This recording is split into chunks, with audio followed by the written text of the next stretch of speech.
We're going to give a minute for everyone to log in, but I'm so excited that so many people have decided they'd like to learn about women's sexual dysfunction.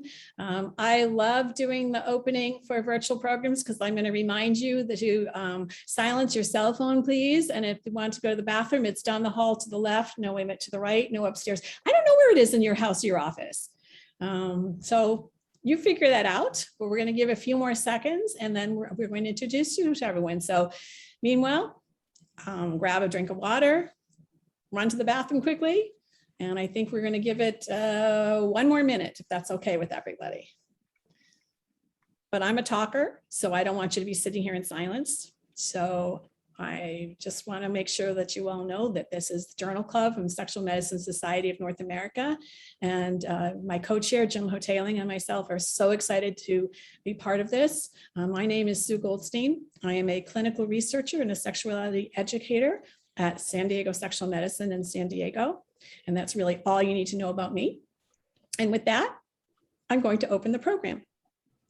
So today we're going to be discussing 2 very different manuscripts related to women's sexual health. First, we'll be discussing topical corticosteroids in the treatment of vulvar lichen sclerosis, a review of pharmacokinetics and recommended dosing. This paper will be presented by the first author, Theodora Motz. Sorry, Theodora.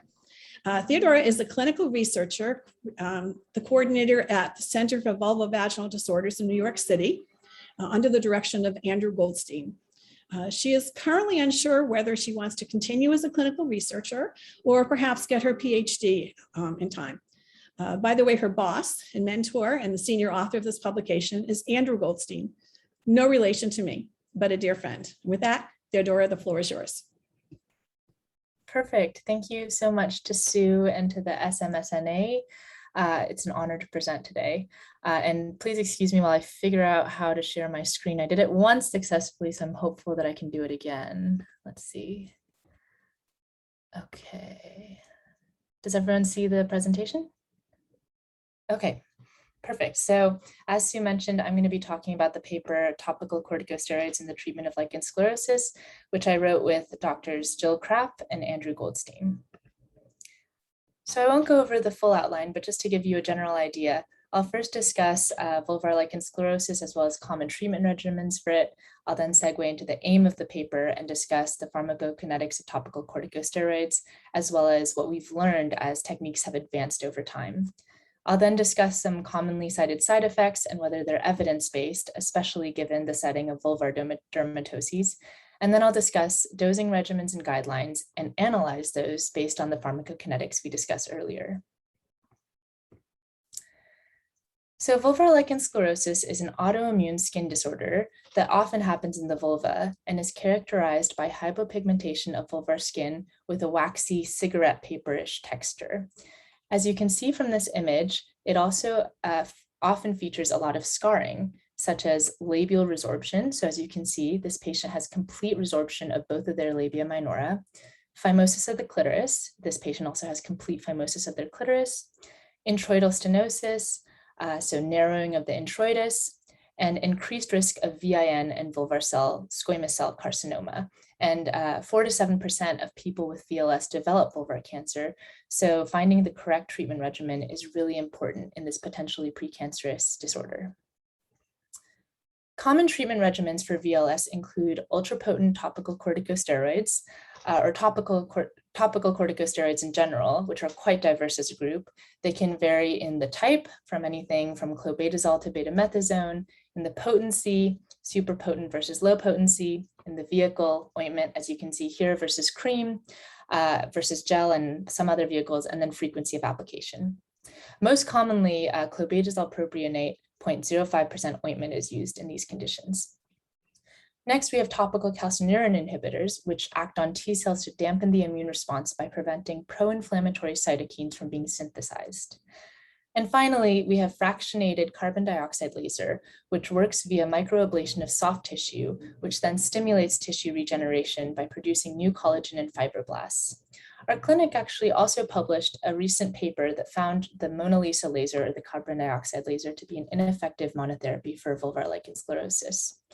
There were 2 randomized control trials which showed an improvement in subjective symptoms and in appearance, but our study demonstrated that there was no improvement in histology. So next, to go over the aim of the paper, our goal was to provide a comprehensive review of the literature on the pharmacokinetics, adverse effects, and dosing regimens of topical corticosteroids used to treat VLS. Along with that, we had 3 questions we hoped to answer. First, what are dermal and systemic absorption levels for topical corticosteroids in both lesional and non-lesional skin?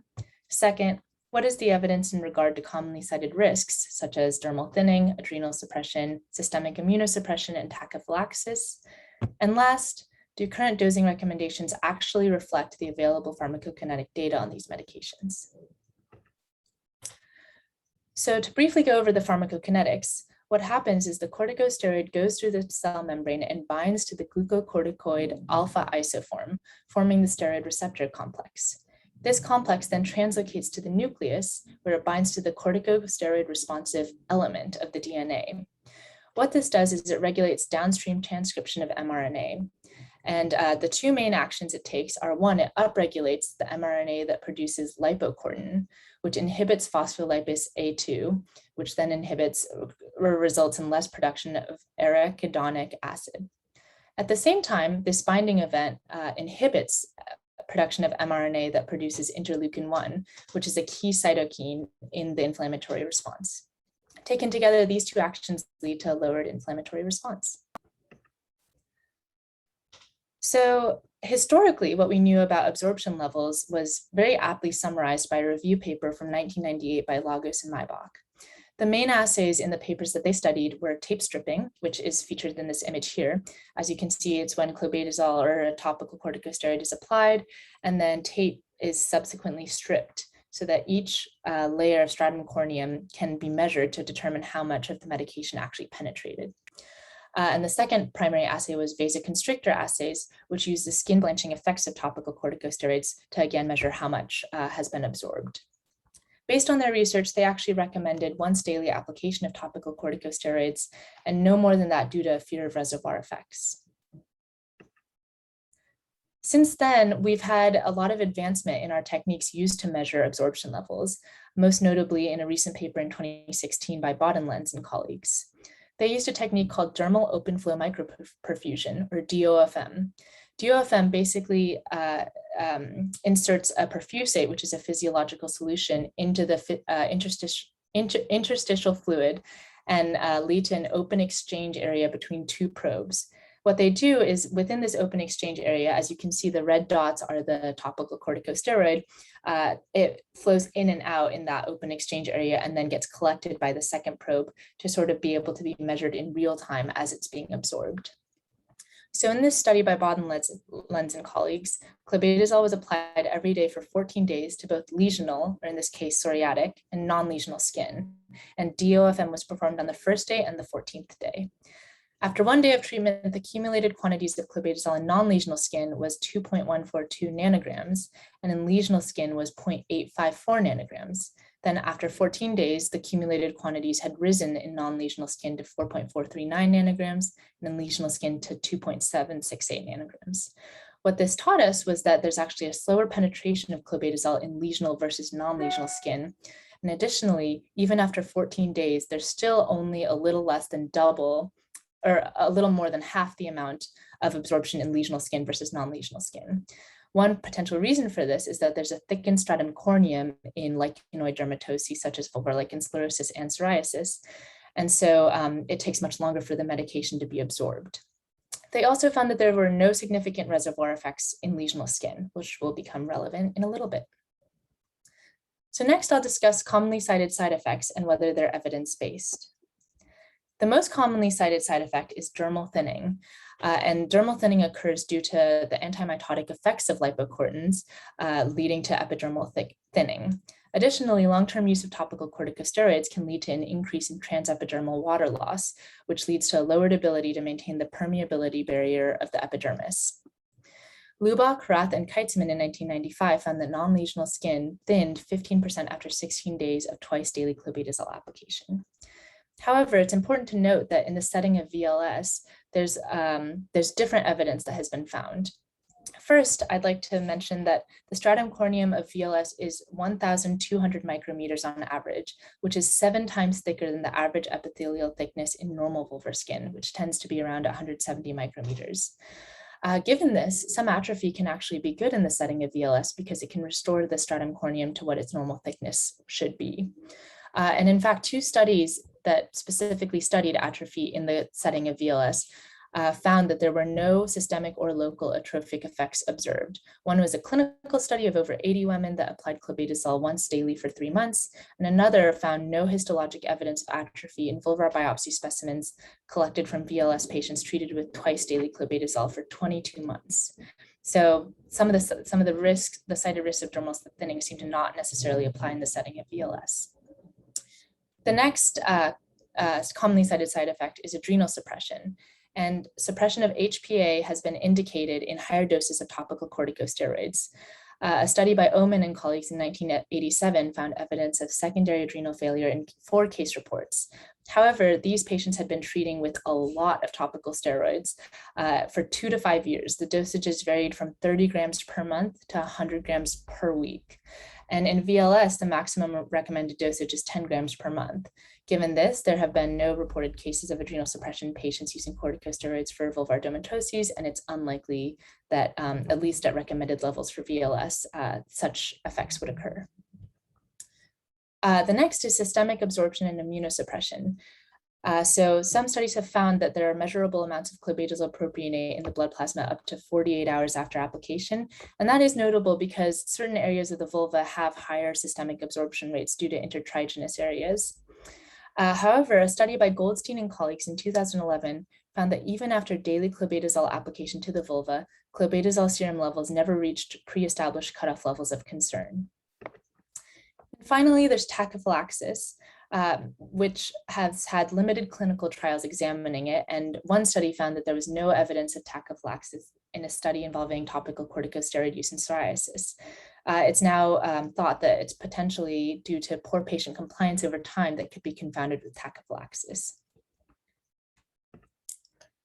Now, as I mentioned, the vulva is quite different from other areas of the skin. You only need to take a look at this photograph to see that there are a combination of different types of tissues, a combination of keratinized, mucosal, and modified mucosal membranes. And it makes sense that the absorption rates of drugs would then be variable across these membranes.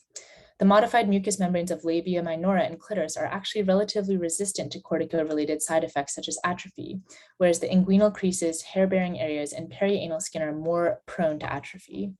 The reasons for this are unclear, but it could be related to the levels of inflammation in the disease process at these locations. So as you saw in the original picture of the patient with VLS, a lot of the scarring was sort of centered around her clitoris and labia minora.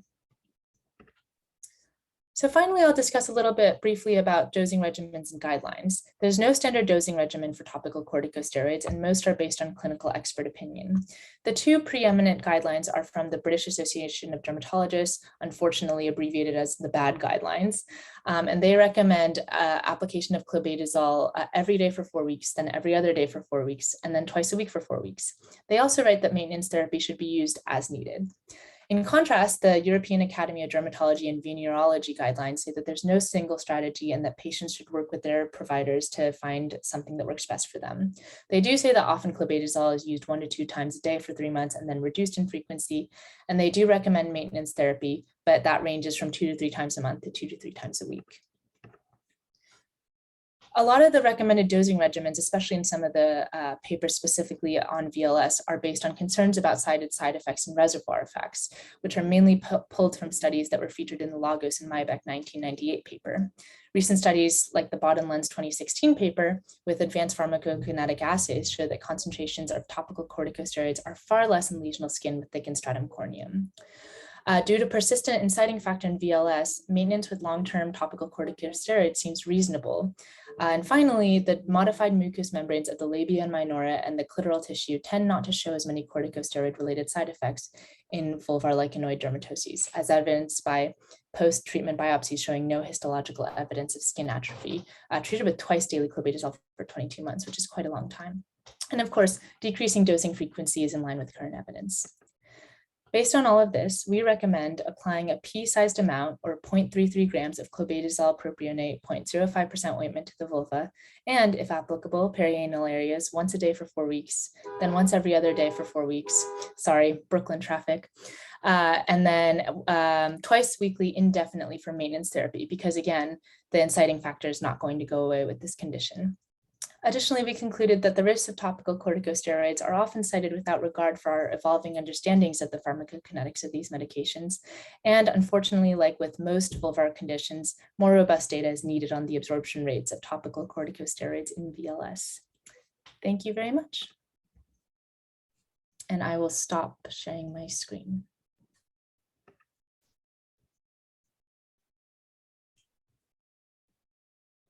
So for discussion, we have Lindsay Wilson, who's actually a pretty good friend of mine, is a genital dermatologist from Salt Lake City, and works at Intermountain and is kind of the regional expert for treating this. And we're really delighted to have a dermatologist here because it brings a perspective that I think is missing and sorely needed in most urology clinics treating people with this condition.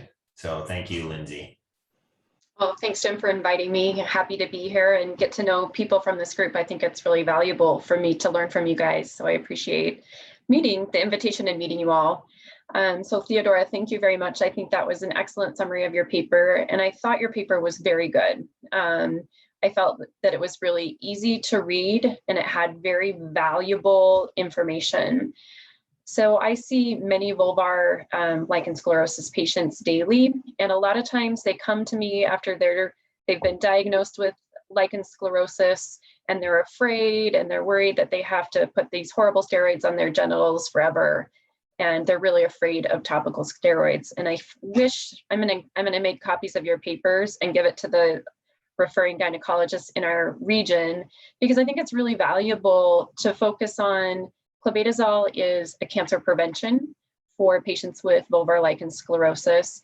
And even if you get a little thinning of the skin, that is not comparable to genital squamous cell carcinoma that can be life-threatening or very difficult to treat. So this really gives a good summary of how topical steroids work in the area. And I love your discussion on the absorption, because it really makes sense with the clinical approach that I use for my patients. So when you compare the two different recommendations, the British recommendation versus the European recommendations, I tend to fall more in the European recommendation. I tend to treat patients till they're clear, and that's usually once a day I usually see them back in 6 weeks, and then we kind of taper based on the patient. And so in my experience, if people have just been diagnosed with lichen sclerosis, it's much easier to get them clear and symptom-free. When I meet patients that have had lichen sclerosis for decades and have been mismanaged, it's hard to ever get them to the point where they are free of symptoms. So I agree with the European recommendations that there's not one gold standard for anybody. It really has to be tailored to each individual patient. What was my other point here? So I always tell every patient that they can plan on using a steroid pretty much indefinitely. And my minimal dosing is usually once a week, because if we get into this 2 to 3 times a month, no one is going to remember that dosing. So I tell them, pick a day a week, and that'll be your day to apply clobetasol. And then we treat for symptoms. And a lot of times it is 2 times a week where people are going to feel symptom-free and stay clear. And that makes sense with your pharmacokinetic evaluation that you did. So I really appreciate that. I thought that was helpful for my own education. A couple points that I wanted to address was the idea of lesional skin and the thickness versus normal skin. Clinically, lichen sclerosis can look very different, and it's classically considered an atrophic condition. And so that's kind of been the oxymoron of using steroids that can thin the skin for an atrophic condition. But lichen sclerosis is atrophic, and then we also see hyperkeratotic, where it gets much, much thicker. And I think that's the lesional skin that you're alluding to that can be the thicker one. But there are also areas that are atrophic, and that tends to be more in the labia minora. And so I don't know if I agree that lichen sclerosus is necessarily thicker, because some places it's definitely thinner, and that's why patients complain of the tearing, and why sexual dysfunction happens is because of the tearing of the skin from lichen sclerosus. The other idea that I wanted to talk about was tachyphylaxis. It does happen, and so there's two. Whenever I hear clobetasol used to work, it's not working anymore, or it feels better and then it feels worse. So I see a lot of allergy to clobetasol. So in your practice, if you hear clobetasol was working and now I have itch again, look for contact dermatitis and switch to another ultra potent topical steroid. And then I do see evidence of tachyphylaxis in some patients, and we just switch to desoxymetazone, and then we alternate back and forth. And so that's something to keep in mind if it previously worked and now it's not working anymore for symptom control. Does anyone have any questions about practical management for lichen sclerosus?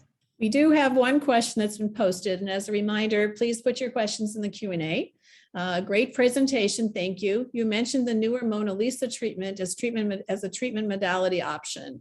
I realize it's a new treatment, but is there any data? Are there any data comparing Mona Lisa with standard topicals? Theodora, do you want to address that? Yes, thank you, Omer, for the question. I don't know of any studies that directly compare, although I can look that up and try and send you some citations. But the study that our clinic recently published basically performed a histologic analysis where they took a biopsy pre-treatment and a biopsy post-treatment. And there are so many studies out there that show clear histologic improvement based on topical corticosteroids and treatments like that. Whereas unfortunately, our study found that there were no significant histologic improvement just using the Mona Lisa. So based on that, our clinic recommends topical corticosteroids over Mona Lisa.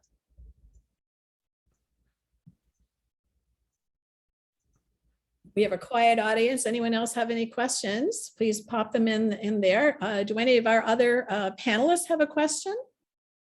Put you on the spot. Also, I just want to say thanks, Lindsay, for your comments. Those were really nice.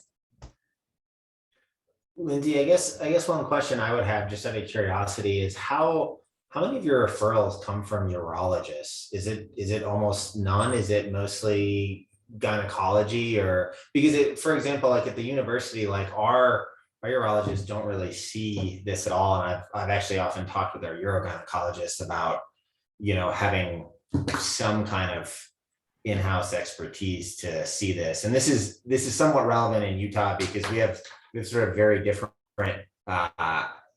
Lindsay's in a different kind of insurance network than we are at the university. And it's non-trivial to get people back and forth. That's why I ask. Yeah, very minimal. That's a good question. I refer to urology a lot for lichen sclerosus involvement of the urethra. A few of our local urologists help me with that. But I've only been referred a couple times from urology. It's mostly OBGYN, other dermatologists, some primary care. Yeah, but most of my referrals come from GYN groups and dermatologists that feel that it might be a difficult to treat lichen sclerosus that's beyond topical clobetasol. Go ahead, Erwin. I have a question. Excellent presentation, excellent discussion. Thank you both. One of the ways urologists could get a tiny bit more involved is when the lichen sclerosus affects the prepuce and causes clitoral mimosis and clitoral pain and clitoral discomfort and inability to wear tight clothing and all that sort of stuff. That would, at some level, involve urologists. So do you want to discuss the specific sort of treatment of that version of lichen sclerosus? Both of you?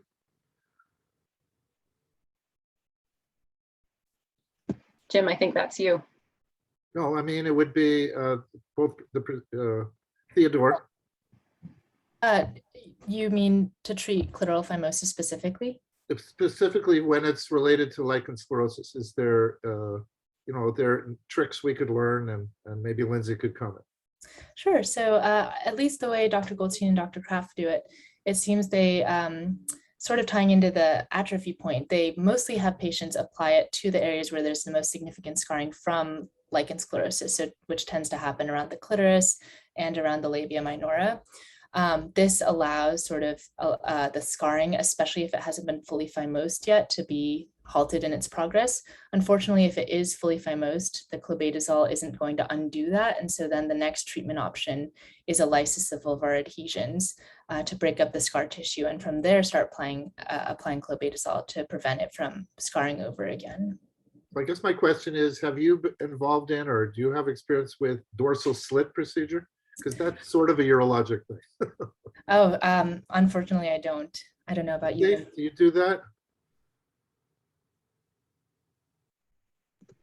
I don't. I refer to urology. Okay. And I have the same approach as Theodora. So again, if it's early, we can help reverse some scarring and some of that adhesion formation. But once it's to the point where we see full phimosis, I refer to urology. And I have one gyne colleague who likes to do that too. Okay. I'm going to remind you that Theodora is a clinical researcher, not a clinician, and you did a rock star presentation to a bunch of doctors on this seminar, and you answered questions that are clinical questions. And I texted Dr. Goldstein that he would be very proud of you. And Lindsay, Jim, and I so appreciate your taking the time to talk to us today because you have an expertise that most urologists do not have. At this point, Jim, I think I'm going to turn it over to you. Yeah, thank you all for your discussion. So the next paper we're going to talk about is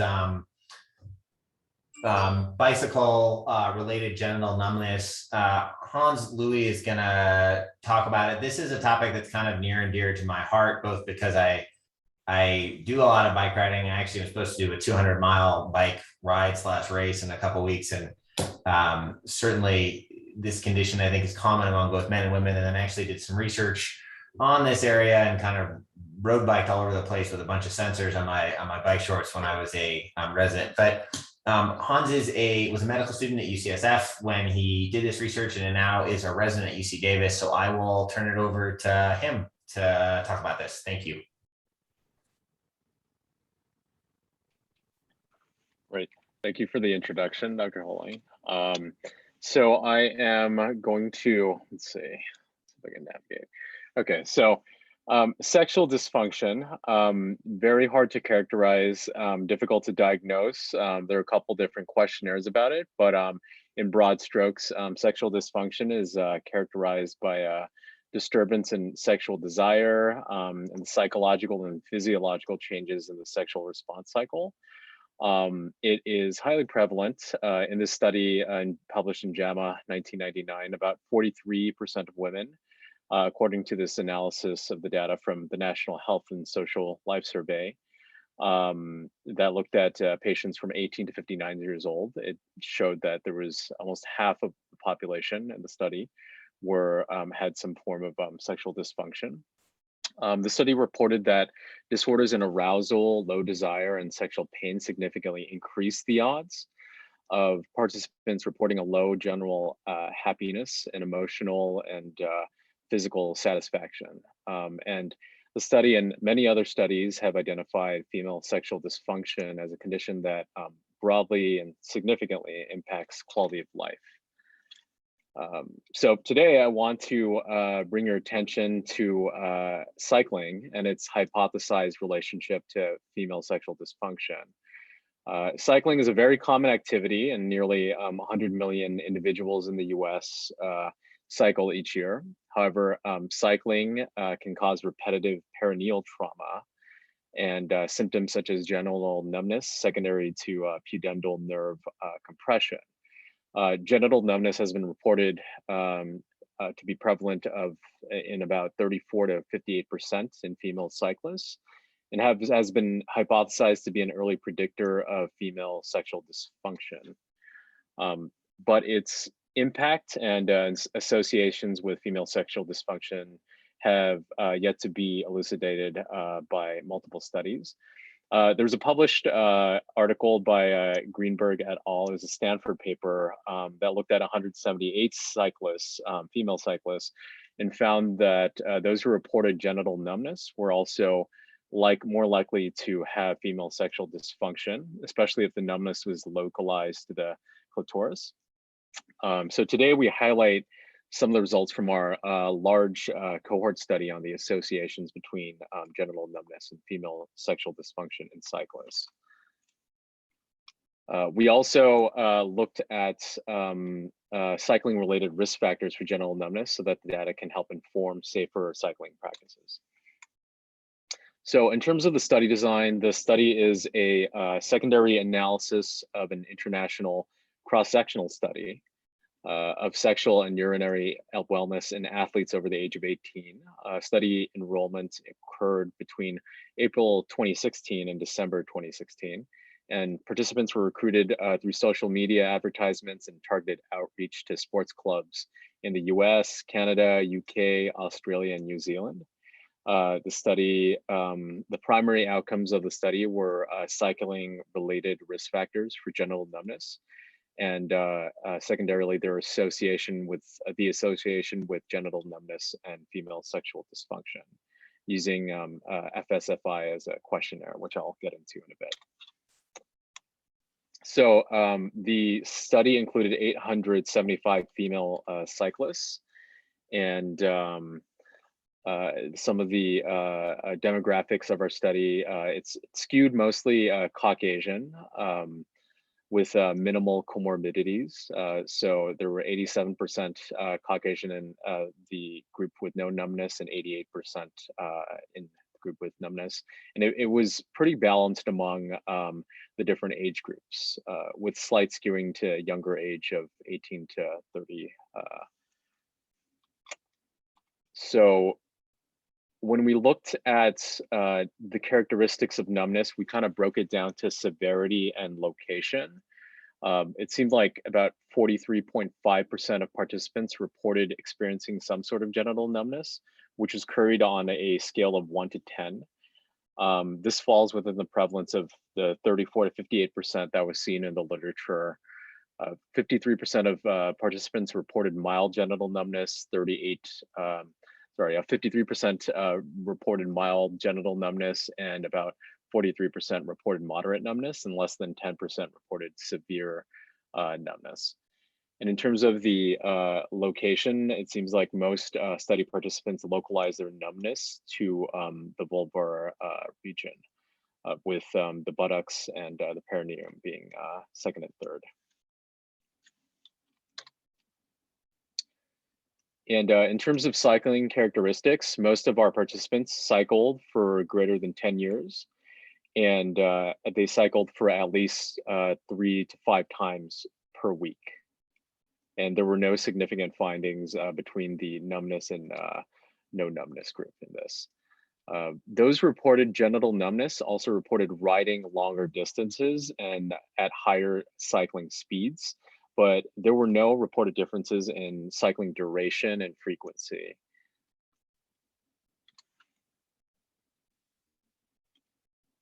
So next we performed an adjusted multivariable regression model to examine cycling-related risk factors for genital numbness. We found that higher handlebar height was associated with lower odds of genital numbness. We also found that biking duration, frequency, distance, speed, and surface were not significantly associated with genital numbness.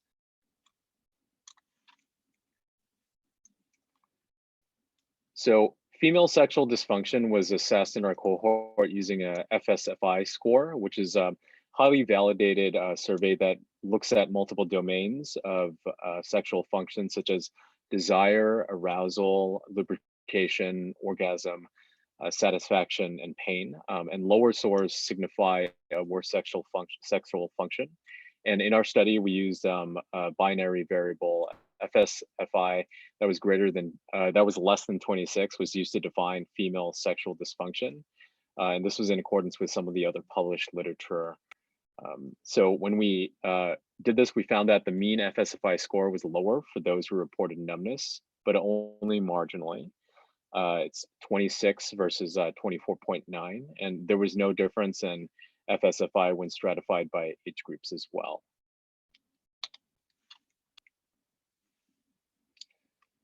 So we also performed an adjusted multivariable regression model to examine the association between genital numbness and female sexual dysfunction.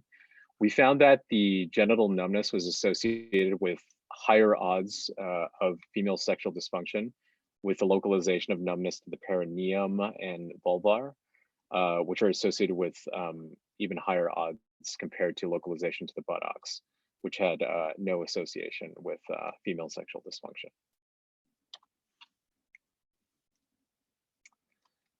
We also found that a longer duration of numbness is associated with the higher odds of female sexual dysfunction. We asked our participants to rate how long they experienced the numbness, and those who experienced it for 1 to 24 hours had odds ratio of 6.58 compared to 4.5 for less than 60 minutes.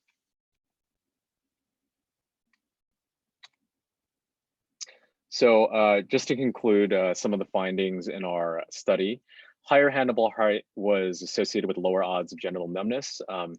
And we looked into the studies examining handlebar positions and found that that lower handlebar positions led to increased perineal and saddle pressures and can lead to decreased genital sensation, which postulates that it requires cyclists to lean in more anterior, leading to greater nerve compression. There were gender-related differences in pressure loading in some of the studies that we looked at, and the centers of pressure in men were more anterior compared to women, and women demonstrated a greater change in anterior pressure and force when switching from a higher handlebar position to a lower position. I think unfortunately the studies that were done relied on sensors built into the bike and not, as Dr. Haltling was talking about earlier, sensors that are built into the pant or the garments that the cyclist is wearing. We also found that biking duration, frequency, distance, speed, and surface were not significantly associated with genital numbness, which is in concordance with some of the published studies, including Greenberg et al. That was published in journal Sex Med in 2019. These results differed from the results published in Male Cyclists, which reports an increase in genital numbness in those who cycled more frequently and rode longer distances. These associations between cycling frequency, duration, and total years and female genital numbness remain unclear and may be due to anatomical differences and may require further study, that we don't see sort of a dose-dependent effect. Lastly, we found that genital numbness is associated with higher odds of female sexual dysfunction, especially when localized to the perineum or vulva, or lasts longer in duration. So in contrast, Greenberg et al. Found no associations between perineal or vaginal numbness and female sexual dysfunction. Instead, they found that clitoral numbness was associated with female sexual dysfunction. In addition, they didn't find numbness duration to be associated with this increased risk. It's possible that we're able to detect some of these due to our higher sample size. And in terms of the strengths and weaknesses of our study, it is a fairly large sample size, balanced age distribution with some using a highly validated questionnaire. Some of the limitations about this study, and as I dove more into the literature and even read some of Dr. Goldstein's work, it's female sexual dysfunction is so complex that it's hard to clinically diagnose using an FSFI, the questionnaire that we used. We also didn't ask about poor mental health and stress and relationship dissatisfaction, etc. And there's this biopsychosocial model of female sexual dysfunction that I feel like we didn't fully tap into with the questionnaires that we used.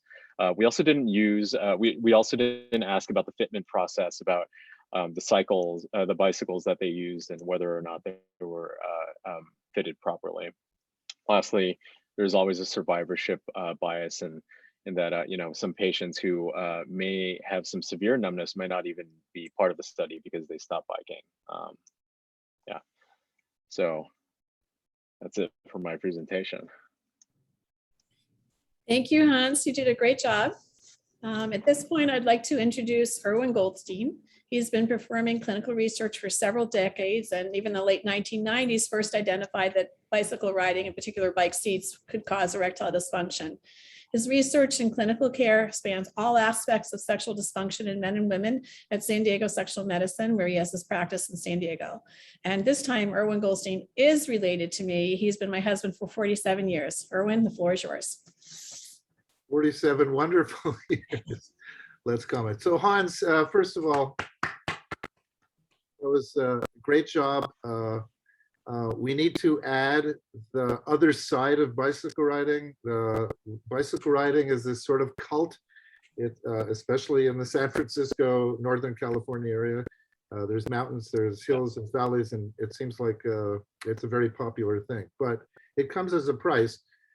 We all understand the pudendal nerve. It's a somatic afferent and efferent nerve. The afferent nerve, let's say distally, is at the clitoris. There's a branch. There is a branch to the vulva, which you studied quite well. There is a branch to the vestibule, which is the opening of the vagina. And Lindsay and Theodora discussed, I guess, vestibular disease a few minutes ago. There's a branch to the perineum, and you had information on that. There's a branch to the perianal area. And then the reality that as the nerve cuts across the ischial tuberosity, it's just medial to it. And there's a bone, the ischiopubic ramus. So from the pubic bone to the ischium is the bone, and the freaking nerve basically lies next to it.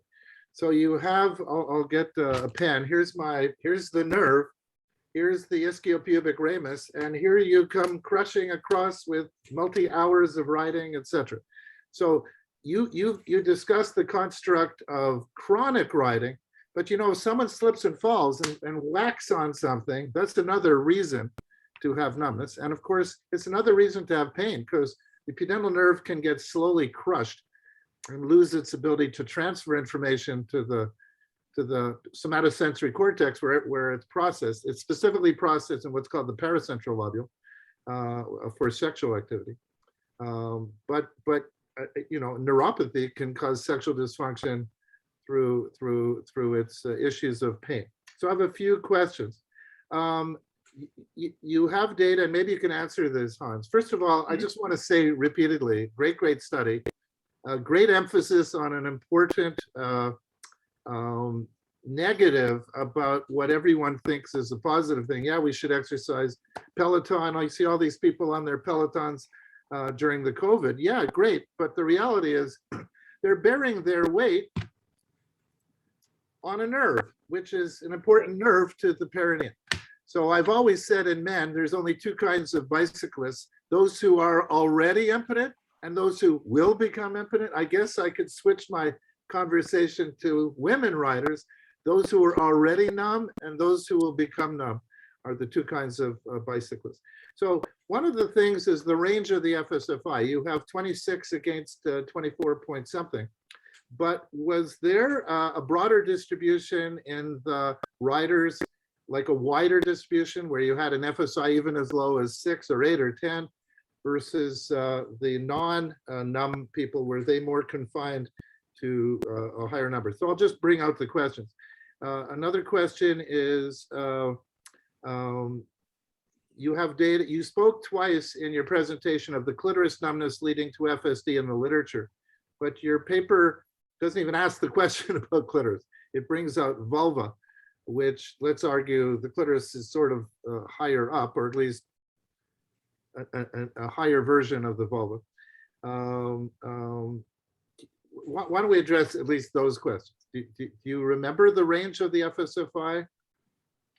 Yeah, I remember there were a very there was a very large range in both groups, which made it very difficult for us to kind of see anything. The standard deviation was 4.3 for the no numbness group and 4.6 for the numbness group. It was tight on both sides. Okay. Yeah, on both sides, and the average was about 26 and 25 for the numbness group.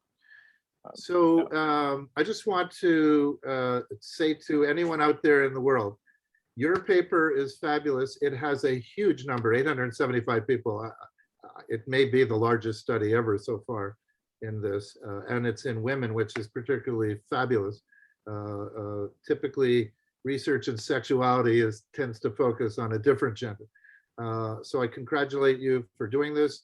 I congratulate you for emphasizing that we have to realize there are some negative aspects to crushing the pudendal nerve. And I just want you to say that Sue and I ride, which seems odd because we're telling all these bad things about riding, but we have what are called elliptical bicycles. So we stand and pedal. There's no pressure on our perineums. It's a fabulous option. I just want to bring it up. If you haven't seen it, go on the internet, elliptical bicycles, where you ride on you have chains to the tires. So you are moving, but you stand throughout the whole process. And with elliptical riding, is a lot of the pressure offloaded to the gluteal muscles and to that muscle to your group? feet. There's nothing on your gluteal. You're standing. Okay. An amazing concept, which is so safe and still gets you to ride. Arguably, you're doing more work because you can't sit and relax. You can't lean forward, you stand. So it's more about exercise and getting outdoors and seeing the world.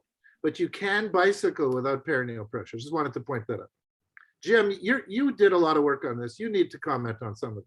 Yeah, no, I think this is great. I mean, I think the studies to really nail this down kind of fall into three groups, and I think this nails it hits it out of the park on sort of the epi perspective. I mean, the one question is just how common is this among female cyclists? Looking at it as somebody who's done a good bit of biking, one of the things is that it's the people who are biking faster and biking for longer periods who have more aggressive bike positions, which means you're leaned over more. I think another fascinating thing would be to look at triathletes because of the position with the aero bike. They've got more pressure, on that area. But this is a really well done study. So I think it hits it out of the park in that. I mean, it's honestly, it's really impressive. I think the second thing we need is sort of some prospective work in small sample sizes to look at, pressure and how that manifests for individual riders, because as we all know, there's big variations in the pelvis, right? I mean, I do transgender surgery, and I did a vaginoplasty today on a patient who was 5'4". Her partner, who I'd also done a vaginoplasty on, is 6'2", and very different anatomy, different shapes, but same thing with biking, right? A lot of it's dependent on the pelvic anatomy, so you need to understand that. And then 3, which is the part I don't think we've ever really gotten to in a truly evidence-based fashion, is to figure out like how to design bike seats and bikes and other things that are really optimized for this. And I think it's particularly relevant now because at least in Salt Lake City, I am routinely passed by people who are 60, 70 or older on e-bikes. I mean, e-bikes are huge, and I think they're great. They're getting tons of people into biking who wouldn't otherwise exercise, but they're going to be, but they do enable people to spend a lot more time in the saddle than they otherwise would. So, but I think it's a really, really well done study, really important topic. It's impressive. Thank you so much for the comments. We do have some questions. So the first one is a great presentation. Thank you. Can you comment on how you distributed and collected the data from the questionnaires? And he asked, was it a survey that was sent via social media or through health clubs? How did you do that?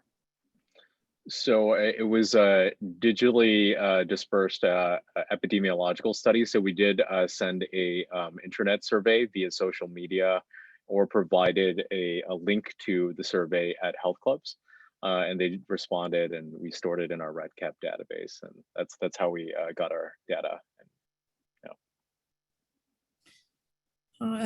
Somebody else says, this is comment for everyone. I was told anecdotally by a female urologist colleague of mine that half of her female patients were anorgasmic. I don't think she asked if they were bikers, but since a large portion of her patients were from the VA, she says, I suspect they were not bikers. I'm just wondering if there's any comment from you or from any of the other panelists. Yeah. I think cycling history is a pretty important question to ask after reviewing all the literature and getting, studying this as well.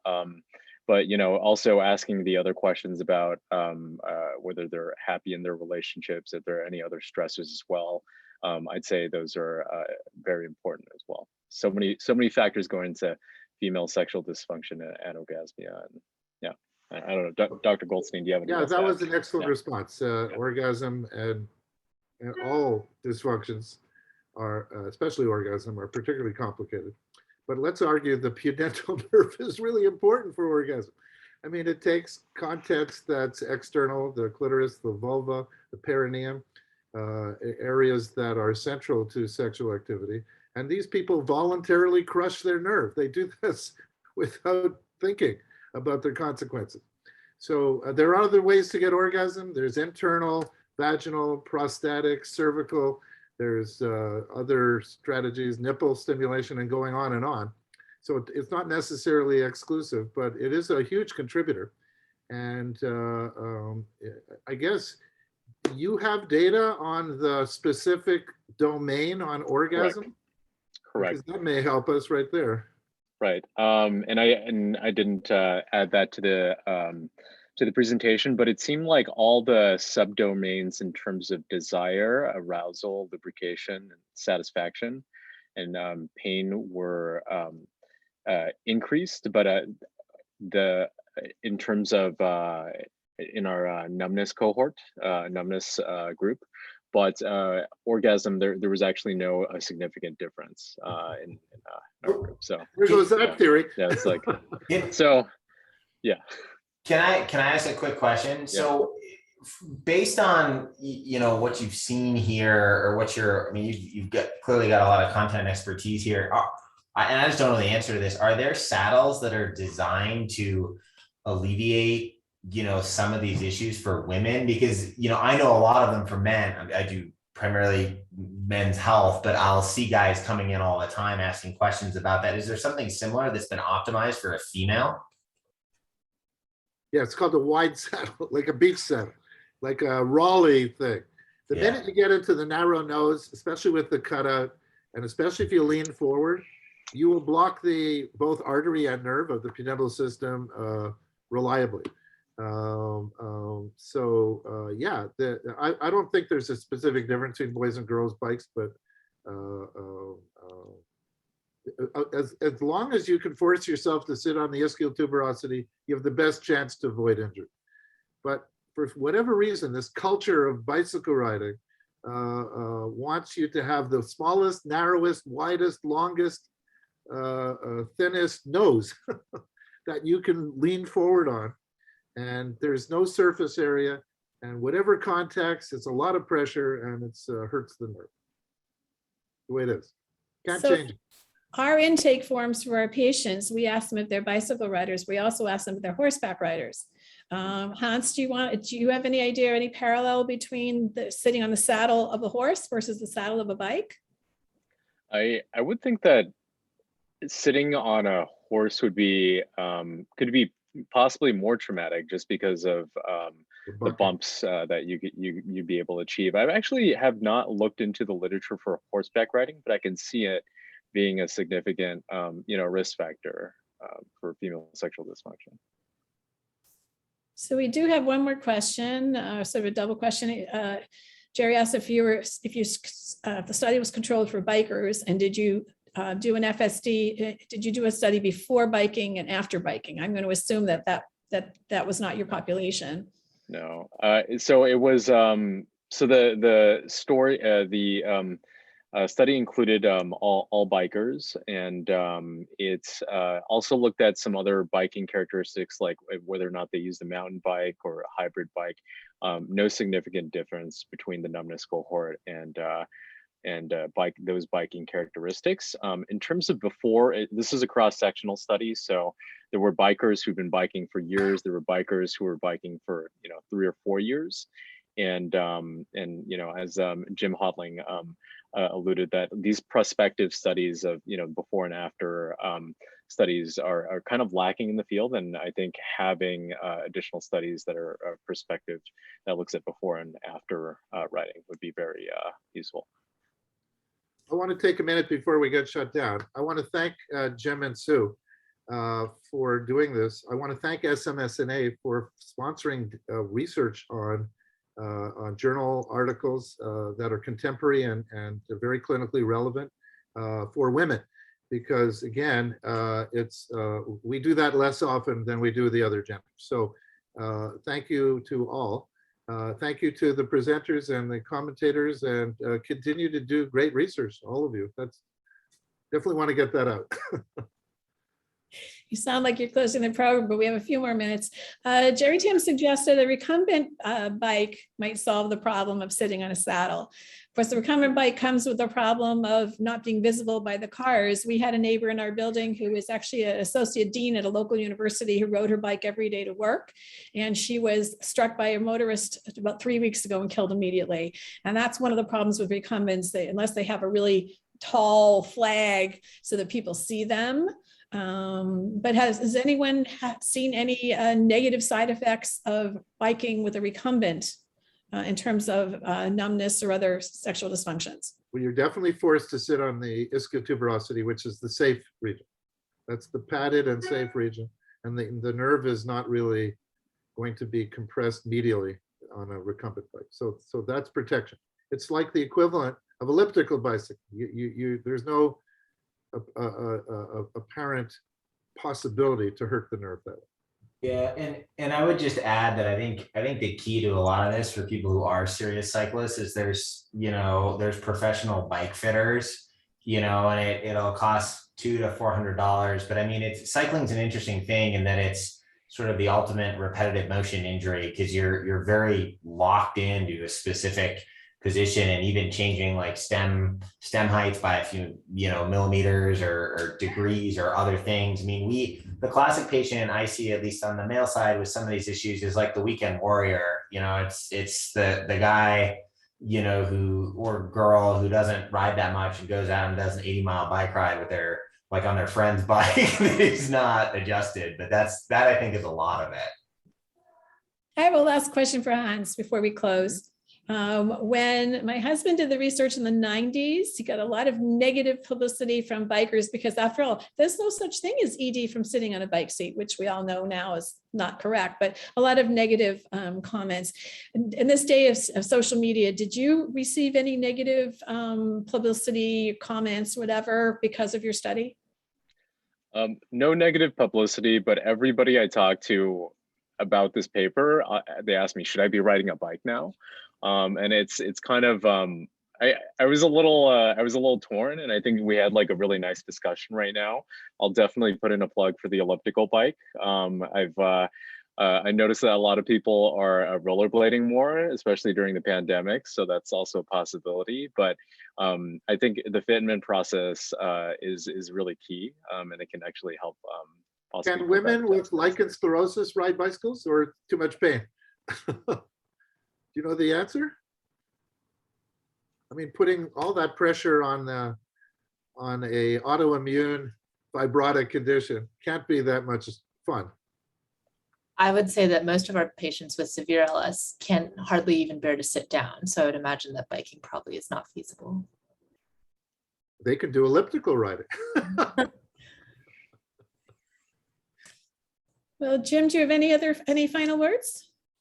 No, I think thanks to everybody for presenting. I think this is, really valuable information. And I think these are things that both, general urologists see some of, and certainly people who do sexual medicine, see these issues. And often, at least for me, you don't know the optimal way to treat it or know the literature as well. So this has been super informative. It's always a cool, one of these when you learn a fair amount. So thank you to all the presenters. I will double that. Thank you to the presenters. You did a fabulous job. Thank you to our guest critiquers, whatever you call it. Hans, I cut you off. What did you want to say? Oh, nothing. Thank you so much for having us. I learned a lot. Yeah. Well, I hope all of you who are still logged in learned a lot. We'd like to thank you all for participating and wish you a good rest of your evening. Thank you to all. Bye-bye.